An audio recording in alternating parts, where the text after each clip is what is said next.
বিশ্ববাজারে স্বর্ণের দামে নিম্নমুখী প্রবণতা দেখা গেছে। মধ্যপ্রাচ্যে ভূ রাজনৈতিক উত্তেজনা কিছুটা কমে আসায় নিরাপদ বিনিয়োগ হিসেবে স্বর্ণের প্রতি আগের মতো চাপ আর নেই।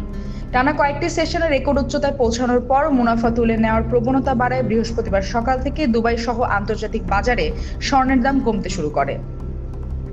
দুবাই জুয়েলারি গ্রুপের তথ্য অনুযায়ী বৃহস্পতিবার সকালে 24 ক্যারেট স্বর্ণের দাম গ্রাম প্রতি নির্ধারণ হয়েছে 553 দিরহাম, যা আগের দিনের তুলনায় প্রায় 2 দিরহাম কম। একই দিনে 22 ক্যারেট স্বর্ণের দাম নেমে এসেছে গ্রাম প্রতি 512.25 দিরহামে। অন্য ক্যারেটের স্বর্ণের মধ্যে 21 ক্যারেট বিক্রি হয়েছে 491 দিরহাম, 18 ক্যারেট 421 এবং 14 ক্যারেট স্বর্ণের দাম ছিল গ্রাম প্রতি 328.25 দিরহাম। আন্তর্জাতিক বাজারে স্পট গোল্ডের দাম দাঁড়ায় $4,590, যা সংযুক্ত আরব আমিরাতের সময় সকাল 9টায় প্রায় 0.8% কম। তবে বিশ্লেষকদের মতে সাময়িক দরপতন হলেও স্বর্ণের সামগ্রিক চাহিদা এখনো শক্ত অবস্থানে রয়েছে। এর আগের দিন বুধবার স্বর্ণের দাম রেকর্ড উচ্চতায় পৌঁছেছিল।